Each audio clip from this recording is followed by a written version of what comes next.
Jo March is one of the best women I've ever seen on screen. She's fierce, she's independent, and she's strong, and yet she also loves her family more than she knows how to cope with.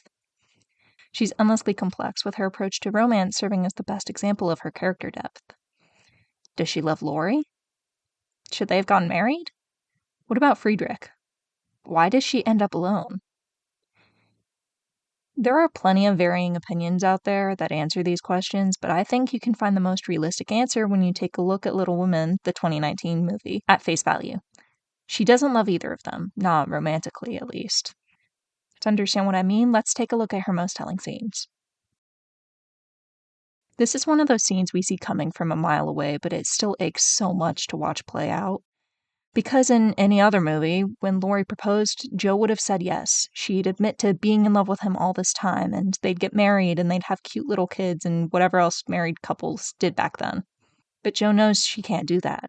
That life sounds miserable to her, especially when you consider Laurie's lifestyle. He's wealthy, he's supposed to be sophisticated and social, and she has never once fared well in that environment.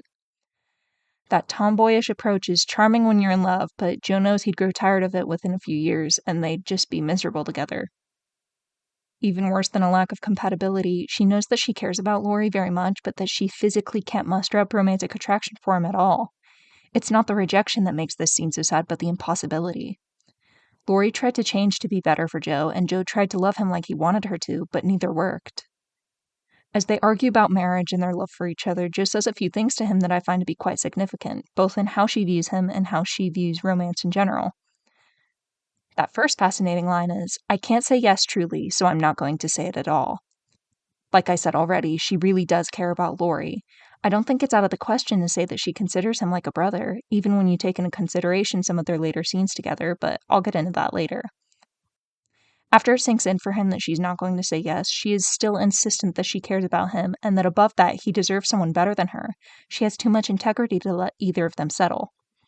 The second line is a bit more on the nose. "I don't believe I will ever marry. I'm happy as I am."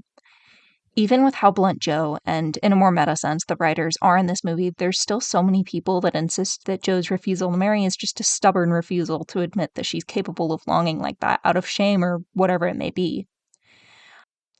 I don't know the line of thinking behind this when Jo puts it so plainly multiple times throughout the movie and the timeline of her life.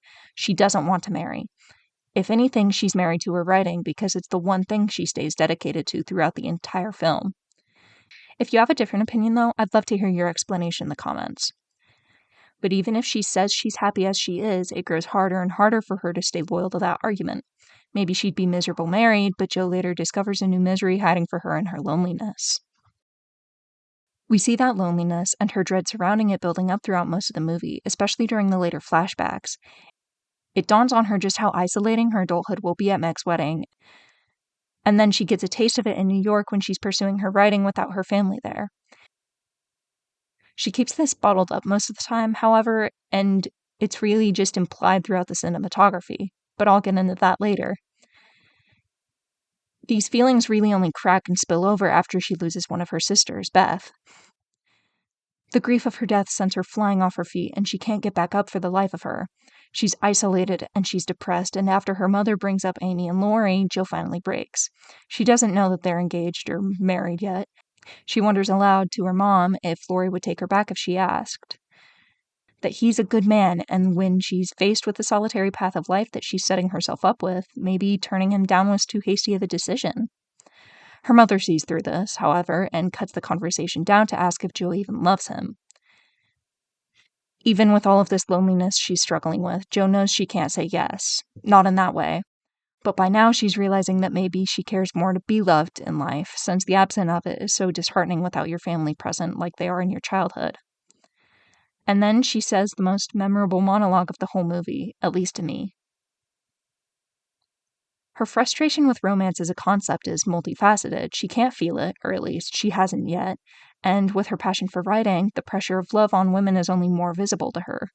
We see it when she interacts with publishers throughout the film. Right now she's in a tug-of-war with herself. On one side, her desire for more than a domestic life pushes her towards writing and solitude, but the loneliness from that is pulling her in the opposite direction, pulling her towards conforming just for the sake of comfort. Her isolation leaves her quite conflicted, and her monologue after Beth's death is emblematic of that. However, that's not the first time we see her loneliness. It's foreshadowed throughout the entire movie. My personal way that they do this foreshadowing, and this symbolism in general, is with the color grading. All of the scenes of Jo during her childhood are very bright and warm with the golden hue across all of them. Even the chaotic or more emotional parts of the flashbacks, like when Amy burns her writing, or when Amy almost drowns in the lake after she burns her writing, have these golden hour looks to them. And then in the moments of adulthood, especially Jo's adulthood when she's in New York, will have a blue tint, almost like an even more depressing version of the Twilight movie filter. I believe this is because much of the movie, especially these childhood scenes, are from Jo's perspective. She's looking back on this period of her life with rose-tinted glasses because she really, really misses it. There's also multiple times throughout the movie where these scenes will transition between these nostalgic moments and the depressingly realistic moments of adulthood so quickly that the color change is jarring. I mentioned earlier that her loneliness is also foreshadowed in Meg's wedding. She lingers in the back of the event and cries to Meg that childhood is really over right before, and you can tell that she's realizing she can't stay with her family forever. One day, Amy and Beth will leave her too. But even with Meg's wedding, Laurie's proposal, and her monologue to her mother, the solitude doesn't mean she regrets the decision. After all, the film does have a happy ending. Jo eventually moves past the worst of her grief of Beth, and she comes to terms with her lifestyle, finally throwing herself into her work like she used to, and like Beth really wanted her to. She writes her book, Little Women, and then she actually gets it published, which she'd been struggling with during her time in New York. Another detail that shows just how dedicated Jo is to this approach with romance in her life is actually in publishing her book. The book is a fictional sort of biography, like how Louisa May Alcott's Little Women is about her own life.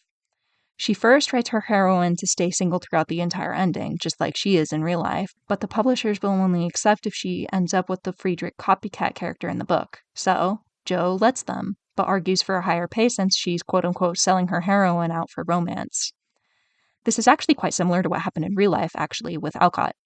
She wanted Jo March to stay single in the book and was forced to have her end up with the professor in a chapter with the very same title as they make it in the movie, Under the Umbrella. Anyways, after the book, Jo opens a school instead of marrying. This is when that golden tone returns, and when she's finally with her family again as they help her teach different classes. Greta Gerwig really got to have her cake and eat it too, keeping both the ending of the book and the film, and keeping Louisa May Alcott's life alive in the same story. That's what makes Jo's character so complex and multifaceted. It's not just a woman in a classic novel, but it represents the author's entire life too, as well as the life of her family and everything that comes from how those two intersect. I'm hoping that if you've made it this far, you understand that now too. Please leave a comment if you've enjoyed the video and let me know if you want any other analyses on other characters from this movie. I also really love how Amy is written, and I'd be happy to talk about that too. Thanks for watching.